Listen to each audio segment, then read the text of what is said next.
All right, I show 10 o'clock. Just to let everybody know, this session will be recorded today. My name is George Seaman. I am the State Librarian of South Dakota.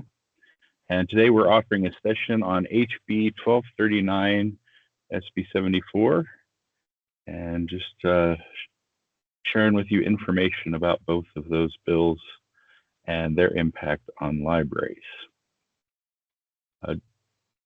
We will be recording again, like I said, and the recording will end right before the questions. One thing that we will do is hold questions until the end, and then we'll create an FAQ from both sessions so that everybody has the questions that were asked in both sessions, and we will share that out as well as some other information as we go through the presentation that I'll talk about. And we will begin. So first and foremost, just so everybody knows, I am not an attorney. We are not attorneys here at the State Library, so this presentation today is for informational purposes only. If you do have a specific situation, please employ a licensed attorney to help you with that specific situation. Our agenda today will be discussion about HB 1197. I'll be sharing information about 1239. The reason I'm sharing about 1197 again is because 1239 builds upon that foundation that they established with 1197. We'll share again the definition of obscenity based on codified law. Then we'll talk about SB 74, why we comply with state code, and then we'll get to the questions at the very end. When we did this session the first time, it wasn't a very long session. I think it was 20 minutes. But we did share good information and had some good questions. So I look forward to that again today. All right, so as you may know, HB 1197 was a bill that was passed 2 years ago, and the bill's intent was to restrict minors' access to obscene matter or material. And so what the bill did is it required school districts and public libraries to have filtering on all their computers or filtered internet coming into the building.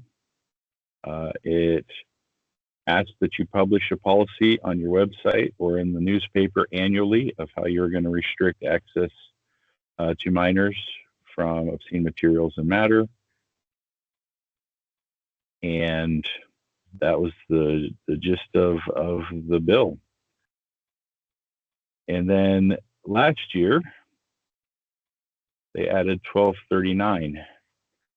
This now requires that each library, on top of those requirements that we met with 1197, now have a policy that allows individuals to take and appeal their book reconsiderations from, so the structure as it may be in your library now is the librarian looks at it first. If the form gets filled out, then it goes to the board.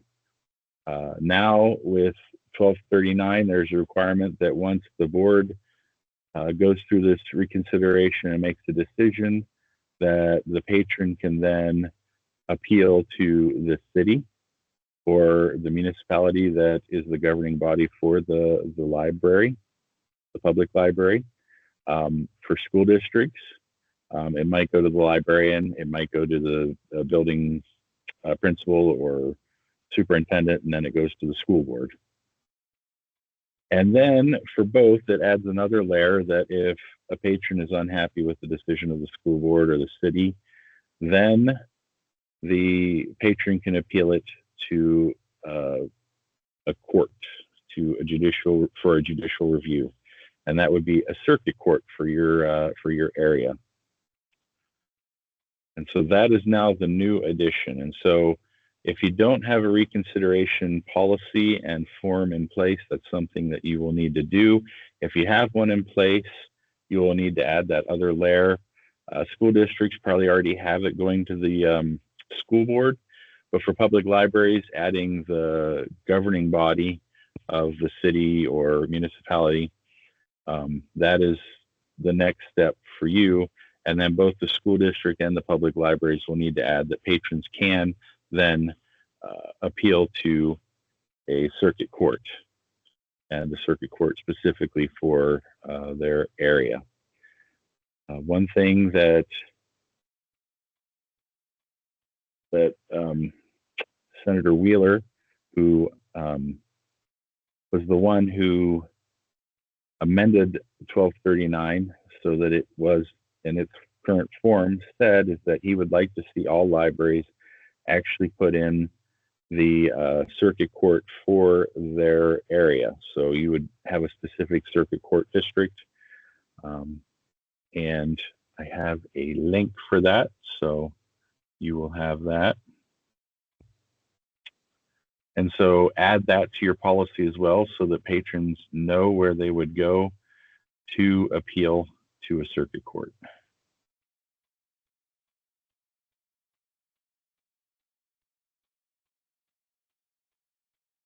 Okay.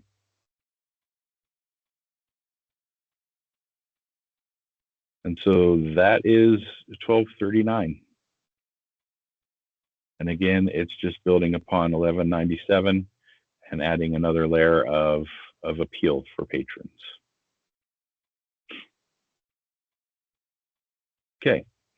Now we'll move on to the definition of obscenity. Again, definition of obscenity can be found in SDC 2224 2711. Yes, that's a lot of numbers. 22, 24, 27, and then it's number 11. And so it says that it has to meet these three requirements in order to be considered obscene. So the dominant theme has to be of prurient or shameful or morbid interest. It has to lack scientific, political, artistic value, and it has to be patently offensive to current standards. And so it has to meet all three of those standards in order to be considered obscene. So this is the measure that we would take for any book challenges or reconsiderations that are based on obscenity. And so it's important that library boards, school boards, cities all understand that these are the requirements for obscenity. Now, please keep in mind that this deals only with obscenity. This does not include objectionable language, violence, drug use, alcohol use, things like that.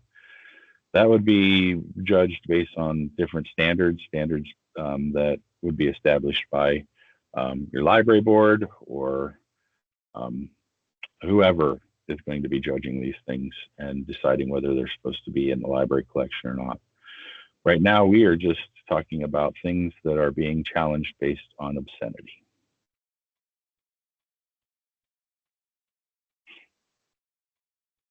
Okay. Next is Senate Bill, I should say SB, sorry, Senate Bill 74. This states that all state authorities and political subdivisions of the state must review the open meetings laws. And the way that they review the open meeting laws is through an Attorney General's guide that they have created. This guide allows for the board members to understand in simpler language what the open meeting laws are. Here is a link to that guide.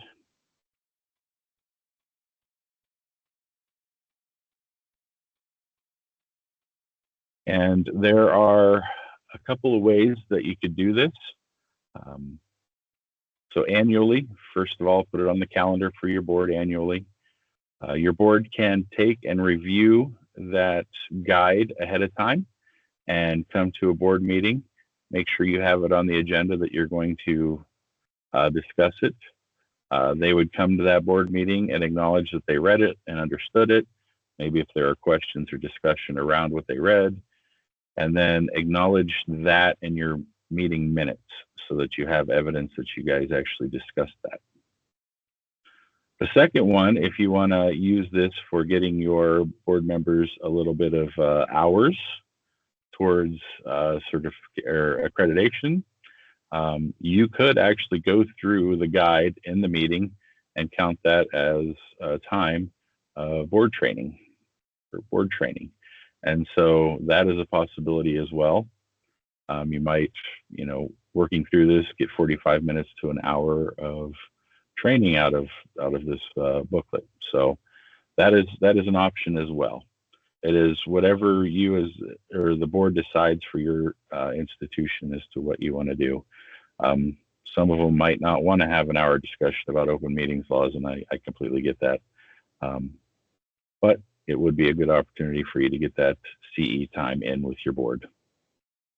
And so just make sure that you have that marked on your calendar regularly to do so annually, and make sure that gets done and it gets addressed in your minutes. Now, this is one of those bills that I was afraid might slip past everybody because of everything that was going on during the session, and so I wanted to make sure that this was on everybody's radar, that this is something out there that we need to be complying with. So school librarians, please make sure that your school boards understand and know this, because some of them might have missed it. And again, library boards, make sure that you've got this addressed with your boards.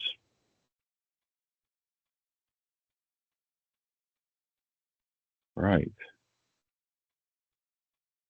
So next, I just want to share that it is extremely important for all of the libraries in South Dakota to comply with both 1239 and 74. And I just wanted to say that I hear often, well, we're just a small town. Do we really need to abide by these things? And statements such as that. And the answer is yes. State code is the rules by which we all play. And if you want your city to abide by codified law, well, you should be abiding by it as well. It is important for us all to be complying with the laws set forth here in Pierre. Second, these laws actually can prevent you from getting tied up in a lawsuit. If you're not compliant with 1239, your library could be sued. You could end up in a lawsuit. Likewise, if you're not abiding by Senate Bill 74, they could find your board not in compliance with open meetings laws. And again, there's penalties and things that come with that. So not only is it important for us to all play by the same rules and abide by those rules, it's also important to prevent any kind of lawsuits or legal action against the library or ourselves or the board. So please make sure that you're complying with these statutes. And we are here as a resource to help you with that as well. So one thing I want to share with you is that I do have information sheets on 1239 and SB 74. Those we'll send out information on those in the next weekly update, as well as information on this recording, information on the FAQ, and we will also have a sample from from a library of policy that they've already created. And that is something that you can then look at too if you don't have a reconsideration policy in place. And there's also ample resources on our website that can help you create reconsideration policies. Just remember that you have to have those two appeal processes in place. All right. Now we will end the recording.